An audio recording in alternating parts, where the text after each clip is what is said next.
Welcome, everybody, to today's Tuesday topic, vasopressors and vascular tone. My name is Barbara McLean. I'm a clinical nurse specialist, a acute care nurse practitioner, and I am currently the critical care program specialist at Grady Hospital in Atlanta, Georgia.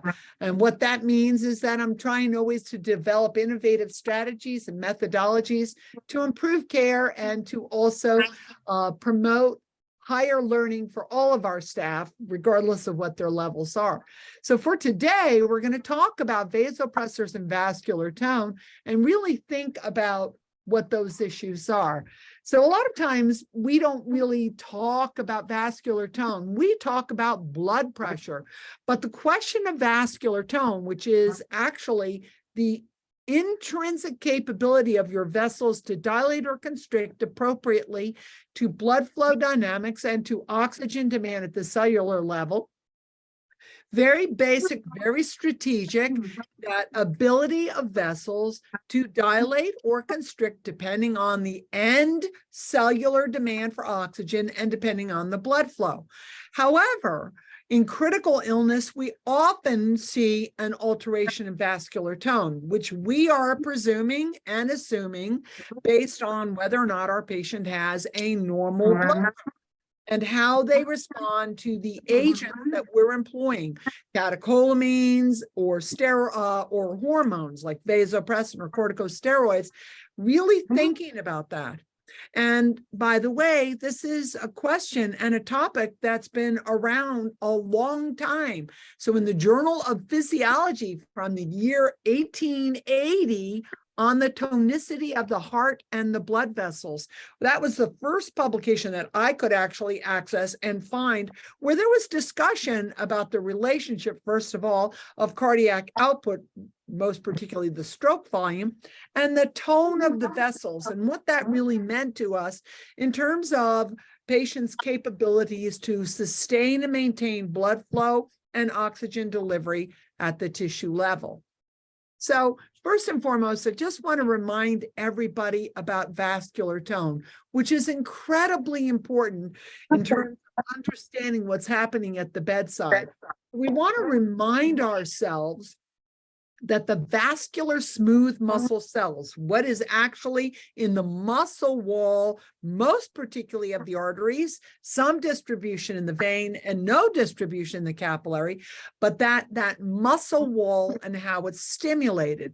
So I want you to think that very similarly to cardiac muscle, your vascular smooth muscle requires significant stimulation and a regulation of ions like potassium, ions like calcium, in order to respond to stimulation and to have appropriate vasoconstriction or vasodilation. Now, in the generalized world of understanding, we're just going to remember that more stimulation, sympathetic stimulation, more catecholamines should always yield a higher level of vascular tone and vasoconstriction. And less stimulation, so either we're blocking sympathetic stim or we have primary parasympathetic stim, and a reduction in neurotransmitters will yield more dilation and less vascular tone. Now that's the presupposition. That's what underlies our understanding about vascular tone. If I stimulate your smooth muscle of your vessel, you should constrict. Now, you apply that every day because when you're using norepinephrine, when you're using epinephrine, if you're using dopamine, you are expecting that the vessel will constrict, and your measurement of that is related to the blood pressure. Because, of course, you can't see what the vessel is doing. You're just making an assumption based on the patient's blood pressure. But I do want to remind you that the majority of tonal response is in the artery. There is no tone in the capillary. It's all dependent on pre-capillary pressure, pre-capillary volume, and that the veins do have some tone. They do respond when you add a vasoconstrictor like norepinephrine, your veins will actually have some constriction, but it will not be nearly as profound as arterial response to vasopressors. So we do want to consider the importance of our veins here. And a lot of times we're not really thinking about venous application and venous response to our vasopressors, but very, very important to remember that venous return depends on venous tone, and it also depends on most particularly the mean arterial pressure, which is pre-capillary. So mean arterial pressure, pre-capillary, capillary, and the veins. And the veins will ultimately return blood to the right atria, which then, of course, fills the right ventricle. So something that's really important for us to consider, and we'll see a graphic in just a moment, is that what you really want to achieve is a relatively stable and elevated mean arterial pressure and a relatively stable and lower CVP, so that the gradient between the artery and the vein is maintained. And you always would like that to be at least 50 millimeters of mercury or better. So if you think about being at the bedside and you have somebody who's got a CVP of 18 and a mean pressure of 75, you've got a really great pressure gradient, and blood should move smoothly from artery through capillary to vein. But as that gap or that difference narrows, what you're going to see is a reduction in that blood flow dynamic. Now, a lot of times people don't talk about the importance of venous return, but every single one of you apply this every day at the bedside. When you have patients who have interstitial edema, that interstitial edema occurred because you have a failure of venous return and you have engorgement of your veins, which then promotes a shift in the fluid into the interstitium out of the vessel. So these are really important concepts. When I'm applying a vasopressor, my number one goal is to increase the vascular tone of the artery, but I also need to be aware that the veins, which are normally capacitance compliant vessels, will also respond with some constriction, which may then further exacerbate fluid loading into the interstitium.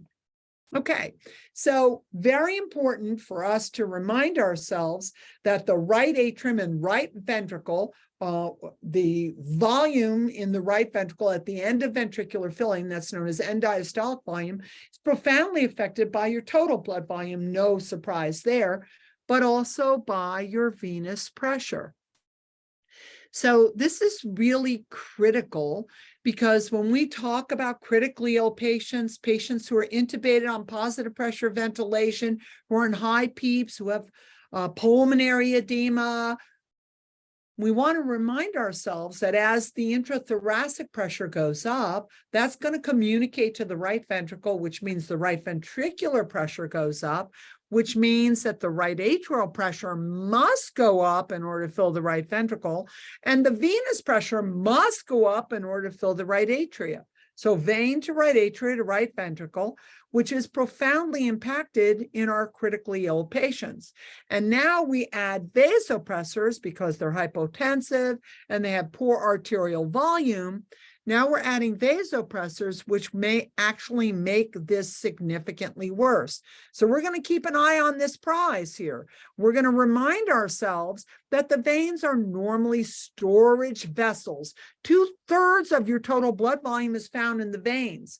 When you get to 3/5 of your total blood volume being stored in the veins, you're going to start to exacerbate that volume into the interstitium. Now, normally your veins are going to have a low pressure. So one of your ultimate goals is you'd like to get mean arterial pressure up and keep your CVP down. That allows that pressure gradient, which approximates the better movement of volume, to go from artery to vein. Now, In addition to that, we just want to remind ourselves about the components of blood pressure. And I know anybody who's ever listened to me knows exactly what I'm going to say here, that your systolic arterial blood pressure is always a reflection of the response of the artery to ventricular ejection. So the thing that really correlates to systolic blood pressure, the most important one, is your LV ejection or your stroke volume. The stroke volume ejected by your left ventricle into your systemic arteries is really what's going to be reflected here in your systolic pressure. Now, vascular tone is also important because if your vessel is stiff or your vessel is dilated, that's going to affect the amount of pressure that is generated when the LV ejects. But when we're talking about therapeutic intervention, if our problem is primarily systolic pressure, what we want to do is improve ventricular ejection. Now, sometimes that's really hard to do. Like in the case that we're going to look at, we have a patient whose ejection fraction is less than 20% and ultimately less than 5%, which means very hard to maintain a good systolic pressure because he has poor stroke volume. Now, we remember that our arteries are elastic, and when the LV boluses that blood out into the arteries, they dilate and then they recoil, okay? Dilate and then recoil. And recoil is actually what we're going to call our vascular tone. So for diastolic pressure, what we're really looking at is the recoilability of the arteries after we've had a bolus of blood from left ventricular ejection into the arteries, the recoil of the artery, which actually is vascular tone. So quite simply, and not 100% reliably, but just in general, when you walk into the room of a critical patient who has an A-line, this is not going to be meaningful for non-invasive blood pressure because it's not continuous and your pressure changes all the time. So with an A-line, you're going to look at systolic pressure as a reflection of LV ejection and stroke volume, and you're going to look at diastolic pressure as a reflection of vascular tone. So just those simple strategies mean that if I go into the room and I have a patient who has a systolic pressure of 94 and a diastolic pressure of 38, their problem is most likely vascular tone. Now, I can give them volume, and that may raise their diastolic pressure a little, but what they actually need is vascular tone. So I have to think about the components of vascular tone. I have to consider, does this patient need increased neurotransmitter or catecholamine? That would be norepinephrine, epinephrine, dopamine, phenylephrine. Or does this patient need to have standardized ions? Is he hypokalemic? Is he hypocalcemic? Is he acidotic? All of those things which affect the ability to maintain vascular tone. So it's not really so simple as just adding a vasopressor and praying that your patient's blood pressure is going to come up. We really have to understand what the target and the endpoint is. Now, ultimately, no one is writing for you to increase diastolic pressure or to increase systolic pressure. They're always talking about mean arterial pressure. And the reason mean arterial pressure is abundant in the literature and the evidence and in our practice is that if you look at this schema, you see right here, this is what the left ventricle is generating, a systolic pressure of just around 122 and a diastolic pressure close to 0. So that left ventricle contracts and generates a high pressure, opens the aortic valve, boluses the artery with the stroke volume. And once the aortic valve closes, what I'm looking at is the pressure now in the artery. And the big difference is the diastolic pressure, right? It's almost the same systolic pressure because that's what the left ventricle had to generate to bolus blood out. But the diastolic pressure has changed significantly between the ventricle and the artery. And as that volume moves forward into the arterioles and into the capillaries, you see a reduction in the difference between the high peak systole and the diastole. And now you're just looking at an average pressure that is driving blood flow through the capillary into the veins and ultimately to the right atria. So whatever has been ejected out here from the LV into the arteries, generating that mean pressure, that mean arterial pressure, which is what drives that blood flow through the arterioles, the capillaries, the veins, all the way back to the right atria, which is why this is so important. Because when we talk about resistance, and we talk about resistance measurements, right? We can't measure resistance. We just calculate it. We take the average pressure in the artery, that's the MAP, and the terminal pressure in the vein, that would be the CVP, and MAP minus CVP is what is really going to tell us about resistance. Just MAP minus CVP. So you would like that difference to be 50 or greater. And that's what you're doing when you're adding vasopressors, is you're trying to improve that gradient in order to restore a blood flow pressure terminal point, the filling of the right atria. So MAP minus CVP.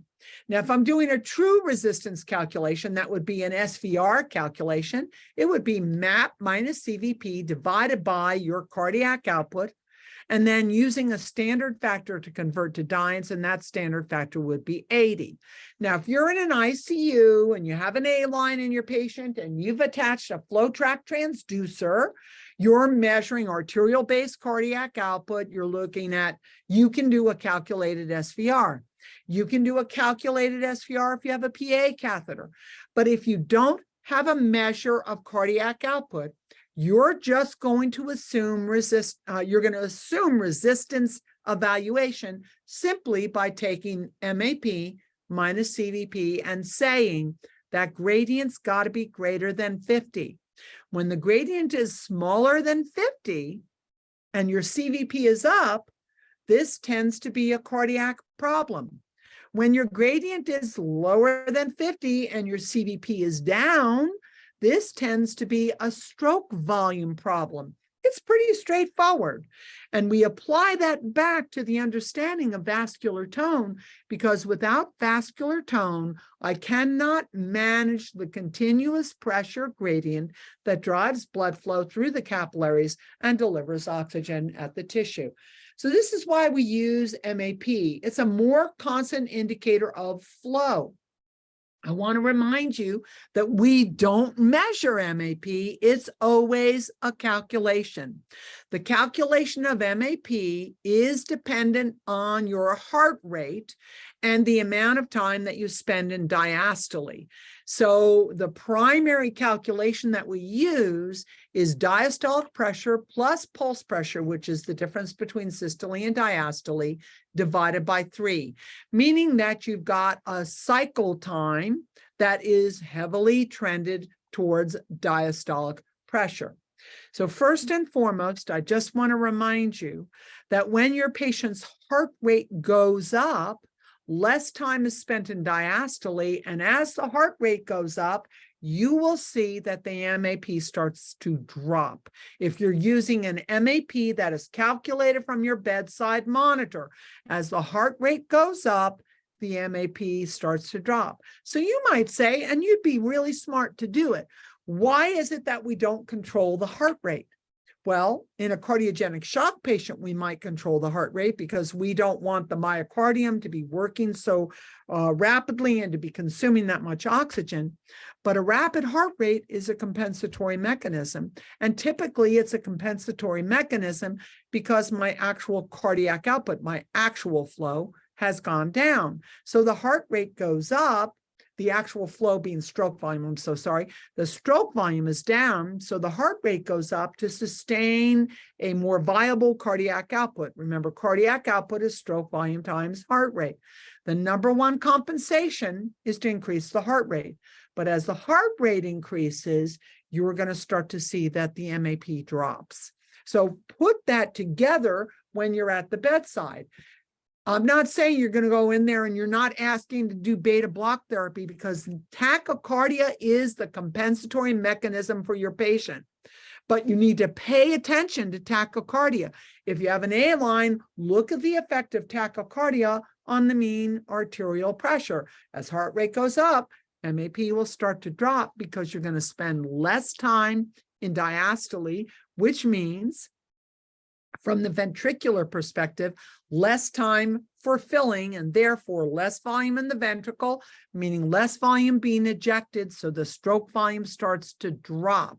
Now the cardiac output might be okay because it's heart rate times stroke volume, but the actual efficiency of the left ventricle has been profoundly affected. So we come back and we say, we want to look at MAP.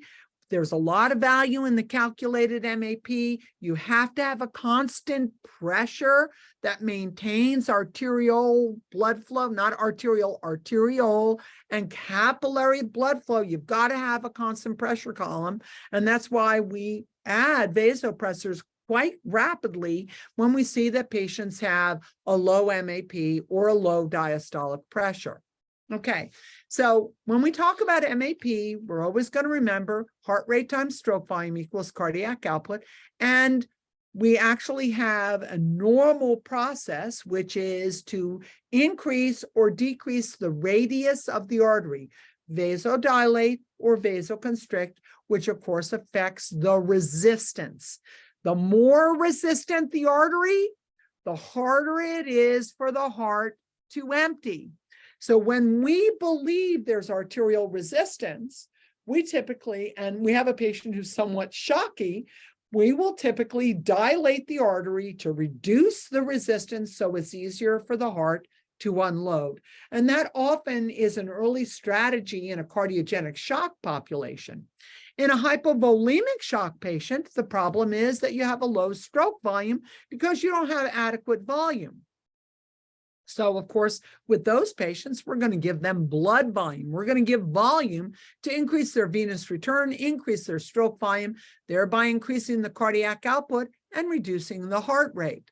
And the total peripheral resistance will decrease because we will now see that the artery dilates. So really, really important for us to appreciate that the primary consideration here is short-term control. When we're talking about critical patients, typically we're looking at short-term control of mean arterial pressure. And when we're talking about this in this talk, we're talking about patients who have hypotension. They have hypotension with hypoperfusion, which indicates shock. The short-term control that they will elicit themselves is to increase sympathetic stimulation and increase circulating neurotransmitters. So I will activate my sympathetic nervous system and I will increase the neurotransmitters because stimulation from the sympathetic nervous system cannot get across the little space known as the synapse without a neurotransmitter. This is short-term control. This is what your patient is going to do as soon as mean arterial pressure drops.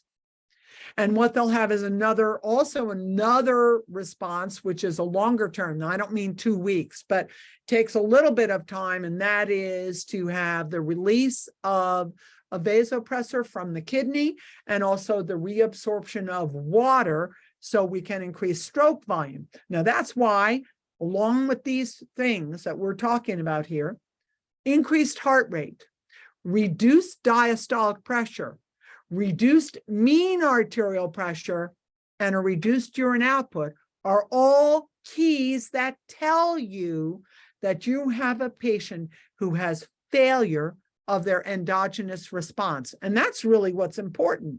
You and I, we have a stressor, immediately we have some kind of a stressor, we have hemorrhagic shock, we have a GI bleed, we're in a motor vehicle collision.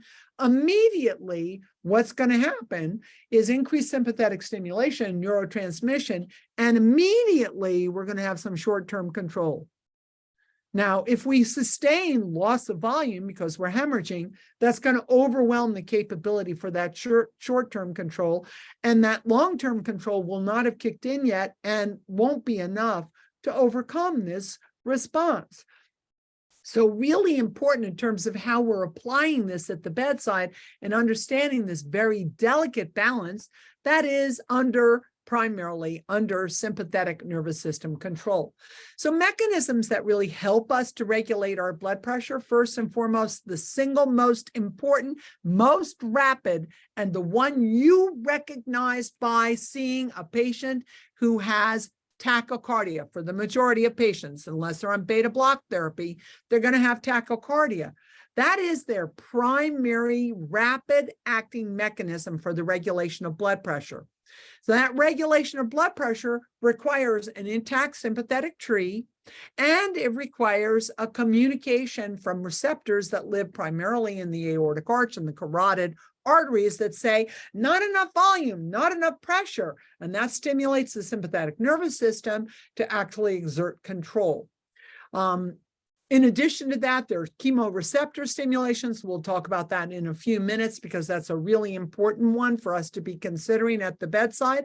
And then we think about some of the intermediate or longer term control. That's really going to be related to reminding yourself about the kidney. And we're going to take a look at that in a moment, that as blood flows into the filter of the kidney, there are small receptor sites there. That receptor site, when recognition of low volume and or low pressure, that receptor site releases renin, which converts into angiotensin 1 and angiotensin 2. And angiotensin 2, by the way, the most potent vasoconstrictor known to man. But you have to have some renal volume and renal pressure to consider that institution of the renin, angiotensin, and terminally the aldosterone axis. Aldosterone actually creates salt and water reabsorption. So sympathetic nervous system stimulation stimulated by baroreceptors have to have a good central nervous system, have to have some chemoreceptor stimulation as well. Intermediate acting renin, angiotensin, which then affects the vasculature and the vascular tone.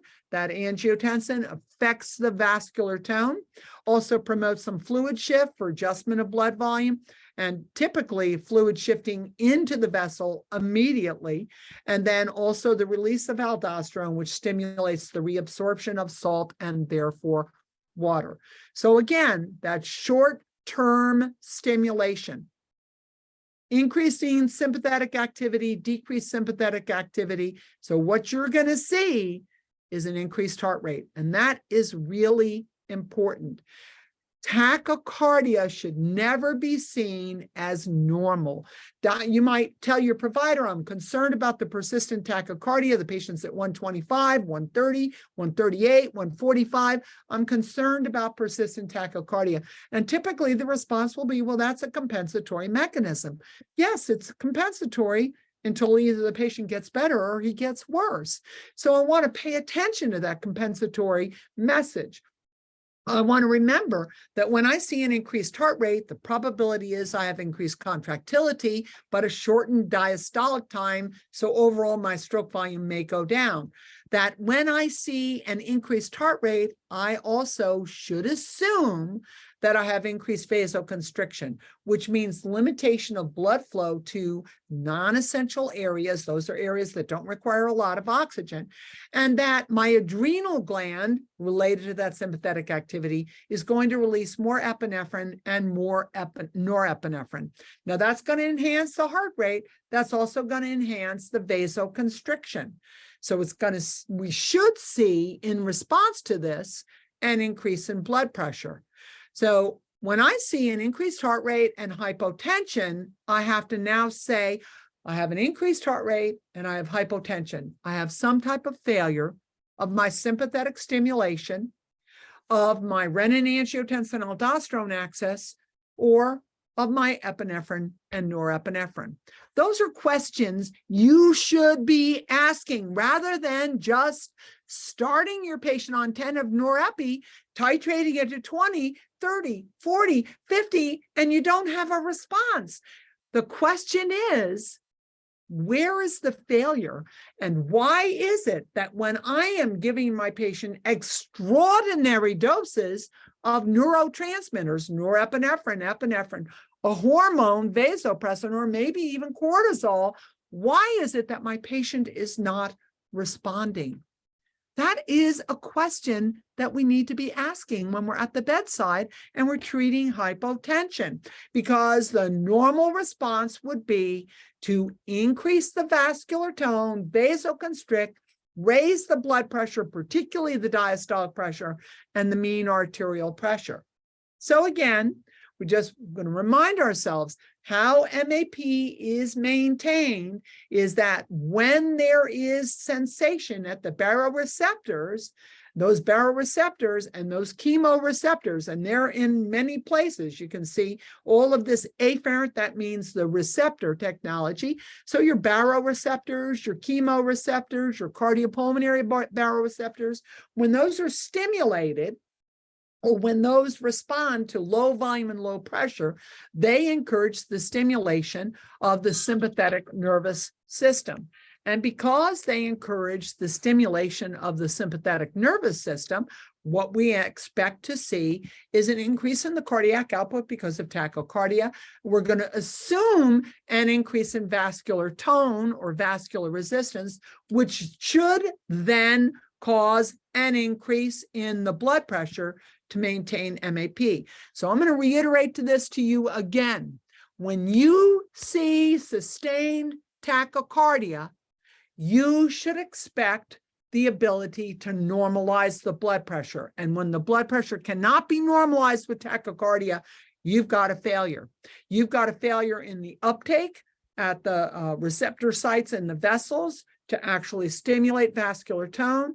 You might have some ionic disturbance. You may have acidosis. You may have other events that are causing the failure of vascular tone and vasoconstriction. Oh my God, so incredibly important. So again, we just remember MAP is maintained by that vascular anatomy and the vascular factors. Can my vessels, particularly my arteries, constrict? And what's happening at a cellular level, ionic abnormalities, metabolic acidosis, that actually cause an alteration in my vascular factors. And to remember that all of this, sympathetic stimulation, neurotransmitters, endogenous or exogenous, so my patient's on norepinephrine and epinephrine, that's all going to change venous compliance. That's going to raise your CVP, and that should increase the volume load back to the heart. As long as my MAP minus my CVP is greater than 50, it should actually activate better blood flow dynamic back to the heart. So this is incredibly and profoundly important when we're looking at our patients. There are some other things that are critical here, probably a little bit beyond what we're talking about here today, but the lining of your blood vessel also has a lot of control on vascular tone. It releases vasoconstrictors or vasodilators that are in relationship to the pressure and volume that finds that itself in the arteries. And then finally, just to remember about the function of the kidney. Okay, the kidney, when pressure or volume reduces, that's a renal hemodynamic change, will actually release renin, convert it into angiotensin 1 through the marriage of angiotensinogen, which requires good liver function. The angiotensin 1 travels in the blood to the lung, where it's converted to angiotensin 2. This is a potent, smooth muscle stimulant. So I just like to remind you that angiotensin 2 is one of the most potent vasoconstrictors known to man. You can administer that to your patient as angiotensin 2, also known as Giapreza. We'll talk about that just for a moment at the end of the talk. But what also happens when we have renin angiotensin release is then the stimulation of aldosterone. Aldosterone promotes sodium and water reabsorption in the distal tubules of the kidney. So you can see here, there's just a lot of information. It's just really great information to just say that when we have sympathetic stimulation, there are direct effects from sympathetic stimulation on the kidney. And the kidney has two major components in helping you maintain your MAP. The release of ultimately angiotensin 2 and the reabsorption of water, which means as urine output starts to decrease, that's a canary. It's telling you that you're actually behaving as you should by reabsorbing water and not releasing it in urine output. But you've got to be paying attention to that. It happens early on. We've dropped a Foley. You were 50 mLs. Now you're 30 mLs. Now you're 20 mLs. Let's not wait to talk about why the urine output is decreasing. And let's not wait to do a chemical evaluation about failure of the kidney, which would be an increase in creatinine. And even small increases in creatinine are telling us that we primarily have some kidney dysfunction. Last but not least, I just want to remind you about chemoreceptors, okay? So when you're hypoxemic or acidotic, so your PO2 or your pH are down, you're hypoxemic or you have acidosis, and the causative factor for acidosis, the hydrogen ion, which is your metabolic acid, is up, or your PCO2 is up, you're going to stimulate your vasomotor center. That vasomotor center means that you stimulate sympathetic nervous system and neurotransmitter release. Okay, always that should happen. So now my patient has tachycardia, so that increases his cardiac output, and it should promote vasoconstriction. It should promote vasoconstriction.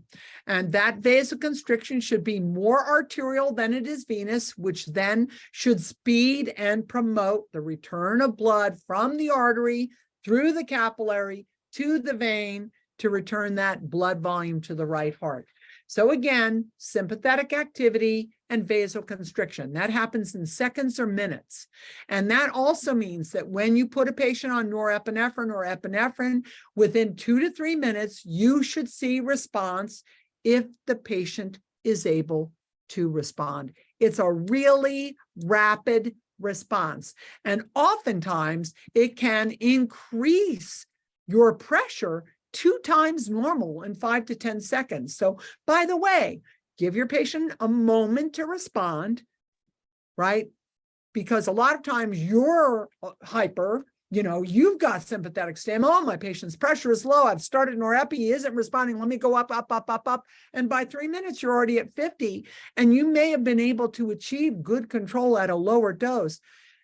Sometimes we can't wait because we're so concerned about hypotension. We're worried about myocardial infarct and cerebral infarct, and we're really concerned about hypotension. We don't want the patient to die in front of us, but you do need to give a moment in time, more than 5 seconds, more than 60 seconds, if possible, to allow your patient time to respond to your external neurotransmitters, your catecholamines, your vasopressors, norepinephrine, epinephrine, dopamine, neosynephrine.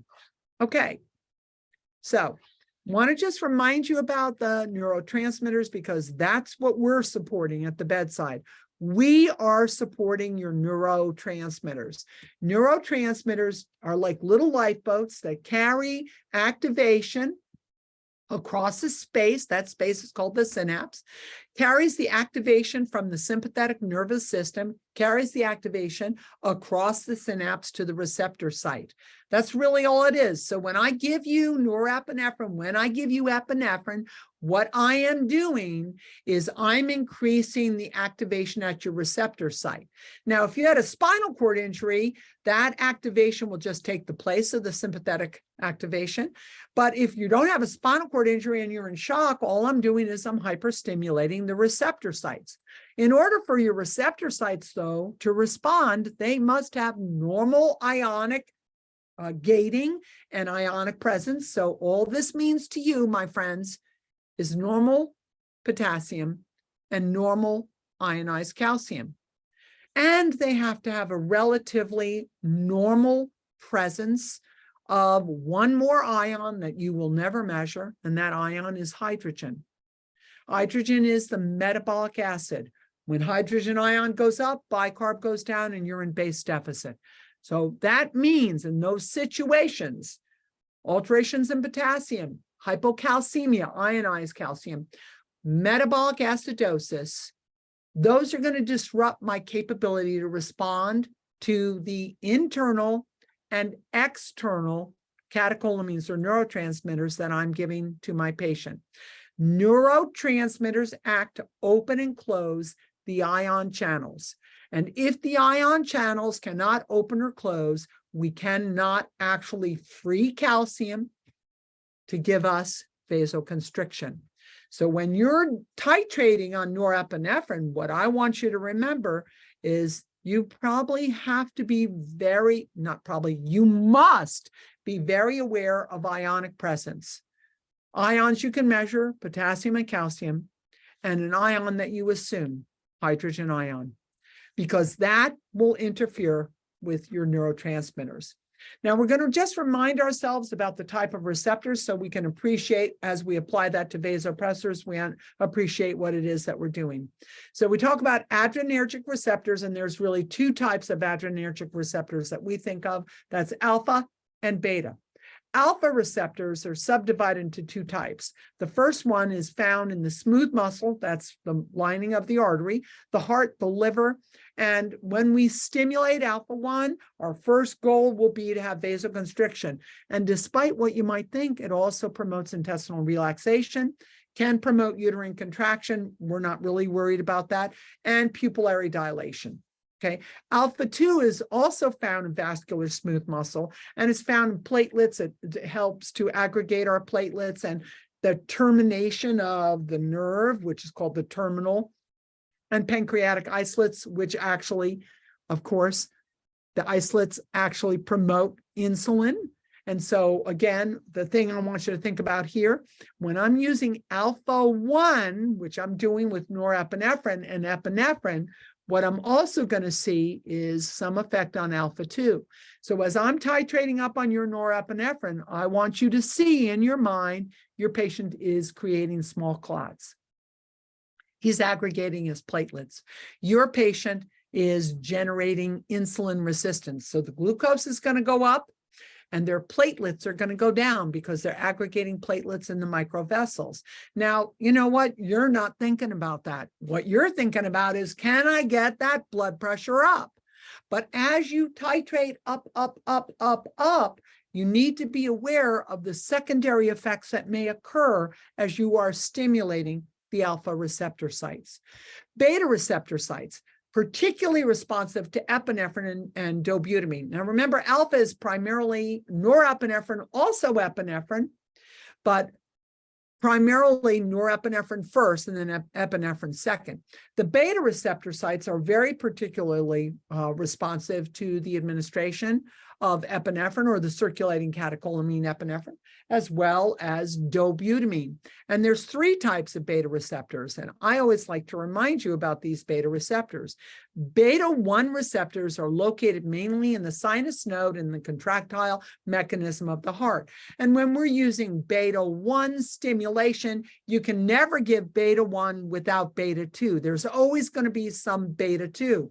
So the higher you go on those beta-1 agents, that would be primarily dobutamine, the more you're going to see some secondary effect at beta-2. That's why we always start dobutamine at a really low dose, because we don't actually want to see you vasodilate, which is what beta-2 stimulation can do in the smooth muscle. So we're not really worrying about the beta-3 receptors. There's probably a lot to uncover there, but that's not what we're thinking about right here. Okay. And then the vasopressin receptors. So vasopressin receptors, as you might recall, vasopressin is released. It's made in the hypothalamus. It's released in the pituitary. We used to call it antidiuretic hormone until we realized that it had many properties, not just antidiuresis. The highest receptor affinity is in the V1 receptor, which promotes vasoconstriction in vascular smooth muscle and sets up a situation where receptor sites are more responsive to circulating catecholamines, norepinephrine and epinephrine. V2 receptors actually are the ones that promote antidiuresis, and V3 receptors responsible for some other endocrine functions as well as platelet aggregation, making clots. Okay, so we use a relatively low dose that we do not titrate because we cannot predict what's going to happen for the patient. We use a relatively low dose in the attempt to saturate the V1 receptors, promoting vasoconstriction. Now, what I want to say about vasopressin, because everybody uses it, it's generally the second or third agent that you're adding when you have a patient who is hypotensive. In general, the first agent, except in special circumstance, will be norepinephrine. The second agent will be either vasopressin or epinephrine, depending on the circumstance, depending on what your provider's bias is. And I don't mean bias in a bad way. I just mean what they've learned, how they trained, what their response is, how they've seen patients respond. It's all okay. They can do epi as a second. They can do vasopressin as a second. And then the third agent will be the one that they didn't do as the second. The beauty of the vasopressin receptors is that in metabolic acidosis, the vasopressin receptor does not have a high reliance on the ion gate, the channel of ions moving in and out of the cell. And so vasopressin can work quite well when we have patients with metabolic acidosis or abnormal potassium or calcium. And that's why we choose vasopressin. So we have to think about adding vasopressin really quickly in a patient who is refractory to norepinephrine and epinephrine. We want to get vasopressin on board quickly. Now, as soon as you add vasopressin, you should see some responsiveness. And typically the responsiveness is the pressure comes up and you are now able to titrate down on your epinephrine or your norepinephrine, just to titrate down slightly on norepinephrine or epinephrine. Lots of times we're not really looking at that response. All we're doing is trying to keep your mean pressure up because we want to keep it above 65 and it's 48 and we're just trying to get your mean arterial pressure up. But we need to be thinking about what's happening as we do that. So let's remember, if I've got norepinephrine on board, I've got vasopressin on board, and I am titrating my norepinephrine up. I've added vasopressin. The possibility is platelet aggregation in the microcirculation. What that actually converts to ultimately is occlusion to perfusion. And ultimately could actually be the underwriting structure for what you might call DIC, consumption of clotting products in the microvessels.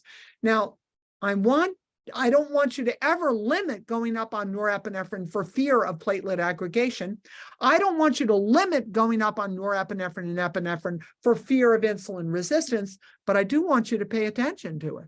You need to pay attention to it. As I'm titrating up on norepinephrine, I need to be sure that I've got a patient who's on DVT prophylaxis, right?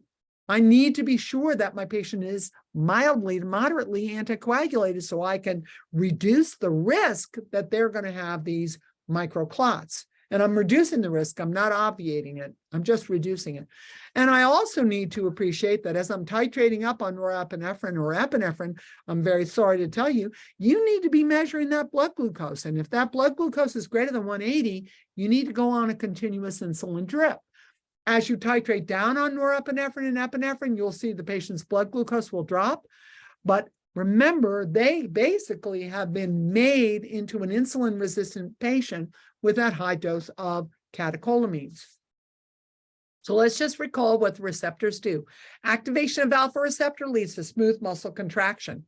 Activation of beta 2 receptors leads to smooth muscle relaxation, typically not our goal. Typically, we're going to add alpha receptor to constrict the vascular smooth muscle that's primarily in the artery, secondarily in the vein, not at all in the capillary. And we're going to activate beta 1 receptors to actually enhance contraction of the myocardium, okay? It really doesn't have a strong effect on the smooth muscle of the vessels, much more so on the smooth or cardiac muscle of the heart.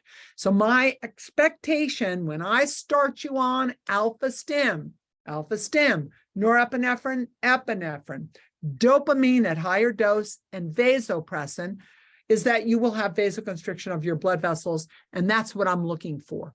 I need to be aware that there are other effects, but I am looking for evidence that you are vasoconstricting. That means your diastolic pressure goes up and your mean pressure should go up.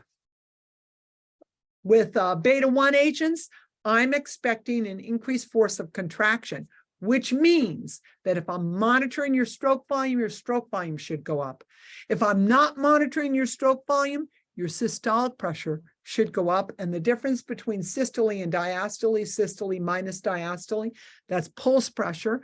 pulse pressure should improve. So I want a pulse pressure somewhere between 30 and 40. And so as I add a beta-1 stimulant and I'm increasing your cardiac contraction, I want to see your pulse pressure increase. What may also happen, especially at a higher dose of your beta-1 stimulant, and that primarily is going to be dobutamine, is that your heart rate may go up and you may actually shorten your PR interval. Now, I want to remind you, when the heart rate goes up, less time for filling. Shortening the PR interval, less time for active atrial contraction to ultimately fill the LV. So these are things I'm concerned about, which is why I always communicate with my provider. I want to start really low with dobutamine. As soon as I see that your heart rate significantly increases, I'm going to back off. Right? Because what's going to follow very shortly after that increase in heart rate is a drop in your blood pressure. So I want to start low and titrate upwards, but I must communicate that with my physician. You do not, I'm going to underscore this again, you do not have the privilege of titrating dobutamine without a physician or APP order. You do not titrate dobutamine without an order, because the ischemic burden as you increase dobutamine is so profound. And as you increase dobutamine and you're on norepinephrine, you may now see vasodilation, which is completely controvertible to what it was you were trying to achieve. So this is just a very simple relay of alpha, beta, and vasopressin receptors. Norepinephrine, almost all alpha, a little bit of beta, so it can increase contractility, and that tends to be at higher doses. Epinephrine is equal alpha and beta, which makes it really quite a nice agent, but it significantly increases your ischemic burden. Dopamine is dose dependent. It is alpha and beta, doesn't stimulate vasopressin. Vasopressin only stimulates the vasopressin receptors, and phenylephrine is the only absolutely pure alpha agent. So that's why phenylephrine, except in neurointensive care and with vasoplegia from anesthesia, phenylephrine is not the primary drug of choice because it's such a strong alpha agent, actually very similar to angiotensin, that it promotes such profound vasoconstriction, and the heart has to work against that burden, and it can really cause cardiac ischemia. So it tends not to be the primary agent except in very particular circumstance. Our primary agent will be norepinephrine and or epinephrine. Dopamine is used very gingerly in today's world. We don't use it a lot as a primary agent. It is used typically as a third or fourth agent, or may be used early on in cardiac patients. We still see interventional cardiologists and cardiac intensivists will still order dopamine, but the activity of dopamine is so dosing related, and you can't be sure of what dose you're giving the patient. Even though you might read what the pharmacy says, it doesn't actually mean that that's what kind of effect it's going to have. So now if we look at hypotension, we're going to just divide into three categories here: norepinephrine, epinephrine, dopamine, and phenylephrine increase sympathetic activity and promote vasoconstriction. Vasopressin has nothing to do with sympathetic activity or uptake. And remember that uptake of the neurotransmitter requires the ion gated channels, that normal sodium, normal potassium, normal calcium, normal metabolic acid. Vasopressin works directly at the vascular surface, promoting vasoconstriction. So it's a fantastic drug of choice in a metabolic acidosis state, or in a state where you have some concern about the patient's ions. Angiotensin 2 actually works at the works at the end result of the renin-angiotensin stimulation, promoting very, very profound vasoconstriction, and secondarily affecting the release of aldosterone, promoting water and salt reabsorption. So what happens to you every day at the bedside? It's really not at all uncommon that you have patients who are not responding. So what does that mean to you? It means when your patients aren't responding, titrating up is fine. You should do that. That's what you need to do. But you need to be asking some questions. You need to be asking questions about the vasodilation effect of metabolic acidosis. You need to be asking questions about your patient's ions, their potassium, They're calcium. Oh, you gave 5 units of packed cells, but you didn't replace calcium. Your patient is now hypocalcemic because citrate, which protects your red cells from clotting, binds calcium. You need to be thinking every day at the bedside, when my patient doesn't respond to this excessive neurotransmitter that I'm giving, norepinephrine, epinephrine, maybe dopamine, maybe phenylephrine, my patient isn't responding, something else is going on, and you need to investigate what that is. Severe metabolic acidosis, not respiratory, metabolic acidosis profoundly affects cardiovascular function and vascular tone. Our vessels release a profound abundance of mediators that can promote vasodilation, vasoconstriction. We're going to see some new additions to our armamentarium that are coming in the future, a little beyond where I want to be right now. But what I want to remind you is that in stress, your vessel is going to release nitric oxide, which is a profound vasodilator. So in stress, your patient can release nitric oxide, which promotes vasodilation.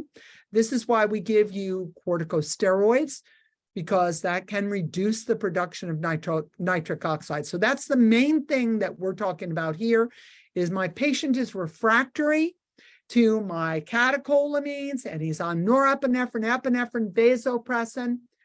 I've tried to normalize his pH and his metabolic acid level, but now I have to think, is it possible that he's releasing nitric oxide? And in order to block that, I'm going to give corticosteroids. I want to remind you as well, very, very important, okay? 2 things that we can measure, and we can measure effectively: potassium and the opposer of hydrogen, which is your bicarb or your base. So with bicarb and base are down, hydrogen is up. That's going to significantly alter your vessel diameter, and it's going to reduce your vascular response. So what does that mean to you? It means vasopressin quick, corticosteroid quick, and consider angiotensin II. Because your catecholamines, your neurotransmitters, when you have these ionic abnormalities, your neurotransmitters are not going to work in order to enhance your vascular tone. I'm going to kind of end here with Mr. Mister, if you've got another minute. Mr. Mister is a status post male, witnessed out of hospital arrest. His initial rhythm was unknown. Later on, the presumption was that he was hypokalemic because he had been diuresed for his heart failure. There was immediate bystander CPR. ROSC was achieved after 10 minutes. He got EMS arrived. They gave 3 shocks. He had return of spontaneous circulation, intact neural function, and hemodynamically stable when he gets to the ED. His troponin is 87, has no meaning here because he's gotten shocked. And the EKG does not have a STEMI, although we did have a very significant LAD occlusion. He did go to the cath lab. He did have an LAD occlusion. He was admitted to cardiovascular ICU for post-arrest care and inotrope-assisted diuresis. So he gets placed on dobutamine, and then he gets diuresed in the setting of his cardiogenic shock. 3 days later, he has a hypoxic event. He has another VFib arrest with a very prolonged resuscitation, greater than an hour. There was a lot of concern for PE. He was not on any vasopressors. He was stable. He was walking around. He was doing great. But now all of a sudden, he's obtunded. And there was a concern for PE, got some alteplase, and from the alteplase, he suffered a massive hemorrhage. He was hemorrhaging from his ET tube and from all his line placement. He got 4 units of whole blood, and 1 of FFP, platelets, cryo, and started on pressors. Pressors were titrated up. He's on 150 of norepinephrine and 130 of epinephrine. His mean pressure is 60, and he's writing notes. He's writing notes. But then he had another issue with worsening shock, despite the fact that he was on max levo, max epi, vasopressin, 10 of dopamine, 15 of dobutamine. He got methylene blue, which actually chelates nitric oxide, also getting steroids. Don't know if he got calcium, couldn't find that in the chart, but really poor forward flow. Discussion is he needs mechanical support, and actually he needs VA ECMO. And we don't do VA ECMO, so we got transported for VA ECMO, and he's actually So this patient just left our unit today. He's on ECMO and he's doing pretty well. On his echocardiogram, he had a dilated right ventricle. He had LV dysfunction. He had a left ventricular ejection fraction of around 20-25%, which then deteriorated to around 5%. So he really had significant alteration. He's only like 46.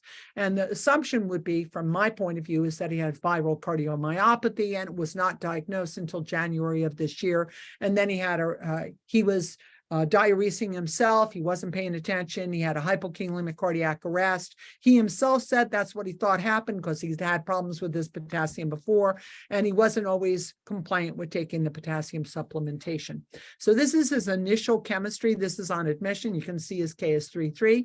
Remember, cardiac patients always need to have a potassium of around 4. So of course, that's a bit concerning. You can see that his creatinine is a little elevated. He has very poor GFR. He does actually go into renal failure and he goes on CRT. And we take a look at this. So I want to remind you, when you have a venous blood gas, because he didn't have an arterial gas, he only had a venous gas. When you see that venous PO2 is 47, this may indicate to you, A, that your patient doesn't need that oxygen, or B, that he might need it and he can't use it. But what's confounding here is that your patient is alkalotic. Okay, so just as a reminder, when patients are aggressively diuresing, their lab values can look alkalotic when they are profoundly acidotic. So beyond the scope of this discussion, but we've talked about it before, I'll probably talk about it again. This is what's known as the gap. It's a anion gap. It's a gap that tells us that on top of what we see as metabolic alkalosis, he has a base excess, he has an alkalotic pH. What we actually see is the patient may have underlying metabolic acidosis. So something to always question when a patient has been over-diuresed. They've over-diuresed themselves, you've over-diuresed them. What will appear on the blood gas will look like alkalosis, but what you have to question in reality is there actually acidosis? So here you see that his gap is a little elevated, it's 15, but if we did a correction for his metabolic alkalosis, his gap was actually around 21. Okay, now this is on the day of his code, that would be this morning. Okay, you can see that he's well oxygenated, his pH looks great, his CO2 is great, but he has a base deficit. Okay, so very important. It's not profound, certainly not the worst I've ever seen. Actually, this patient looks like he was extraordinarily well managed. But here's his potassium again, and I just want to remind you about potassium. Got to keep potassium of a cardiac patient at 4 or greater. He is on amiodarone. That's another reason to make sure his potassium is 4 or greater. Okay, so I want to remind you, when vasopressors aren't working, and for this patient, they appear to be working because his MAP was 60 or 65, but you're using extraordinary vasopressor. What that tells you is you may have a failure of your neurotransmitter uptake because you may have ionic abnormalities. So focus on potassium, focus on calcium. When we look at that patient, we see his potassium was down, his calcium was down, and focus on metabolic acidosis. These are things we have to think about when vasopressors aren't working to restore vascular tone. Okay, so now you just remind yourself that there is one other opportunity. In general, we do not ever think about putting patients on angiotensin if they have heart failure, because it's such a profound vasoconstrictor, it can put an extraordinary burden on the myocardium. But it is something to discuss when you have patients with refractory hypotension. Remember, the neurotransmitters rely on that ionic gate. You may not even know if that's the problem, but hormones, vasopressin, cortisol, and angiotensin 2 do not rely on the ionic gate. So it doesn't matter about acidosis. It doesn't really matter about ionized potassium or ionized calcium. You should actually be discussing it. Doesn't mean everyone's going to say, yippee, you're so smart. You're going to discuss it and they're going to say yes or no. Maybe I'll consider it. Let's apply it. Oh, what a great idea. What a terrible idea. The evidence says, whatever. You've got to bring it forward to have a discussion. So you can see what happens. This is in a hemorrhagic patient. This is from 2011. Looking at patients who do not have a renin-angiotensin system, they cannot restore vascular tone. If you have a focused renin-angiotensin system, you can actually restore arterial pressure. So just remember, blood flow and volume through the kidney promotes the release. When that's reduced, we release renin, which converts through angiotensinogen, released from the liver, to angiotensin 1, that's converted to angiotensin 2, and that is a profound vasoconstrictor. So really powerful. It's a vasoconstrictor that works in many areas of the body, and it works fast. You will know within 1 hour if angiotensin works. So by the way, if the concern is expense, I'm just going to put it on the patient. They either get better or they don't. I'm not going to continue. Like I continue with norepinephrine, epinephrine, and vasopressin, whether the patient's responding or not going to continue with angiotensin 2 if the patient isn't responding. And it works directly at the kidney to retain salt and water. Okay, very, very important when we think about that. So angiotensin 2, also known as Giapreza, starts with 20 nanograms per kilogram per minute. Typically, when you start, you see a response almost immediately. You can titrate by 15 nanograms per kilogram. Your protocol may be a little less. It might be 10 every 5 minutes. So it requires that there's a nurse and a pharmacist at the bedside. You're titrating up. The highest you can go is 80. And after you recruit the blood pressure, if you can, you now will titrate down to the maintenance dose of 40. 5 minutes to target mean arterial pressure. Half-life is less than 1 minute. But this angiotensin 2 does promote platelet aggregation. The most profound secondary effect that occurred in studies was an increase in DVT. There were no life-threatening PEs in the study, but that doesn't mean that in the general application, there have not been life-threatening PEs. So I talked today with one of the providers that took care of Mr. And I said, I know that we don't normally consider angiotensin 2 in a heart failure patient, but indeed they were discussing it. But then the patient got transferred for VA ECMO, which is exactly what he needed. We needed to bypass his lungs and his heart. And we really needed to bypass his heart, but you can't just bypass the heart. You have to bypass the heart and the lungs. So he's now on ECMO and has woken up and is communicating and looks like he's become relatively stable. There was discussion about the fact that his vasopressors have been almost titrated off. They're talking about extubation tomorrow. So God willing, all things go forward. And I want to congratulate the CVICU here at Grady Hospital. Fantastic job of managing this very difficult patient and keeping him alive until he could go for ECMO. And he was young. So almost everything was thrown at him. Congratulations, everyone. I hope that in summary, you appreciate that what we really care about is blood flow, and that when we're using vasoconstrictors, we're enhancing vascular tone to maintain that arterial venous gradient to maintain blood flow. And to always consider when our patients are refractory, that means their vascular tone is not responding. Consider what else may be wrong in terms of how you look at the patient and how you manage the patient. I want to thank you very much for attending today's Tuesday Topics. I'm going to stop recording and say goodbye for now. Thank you so much, and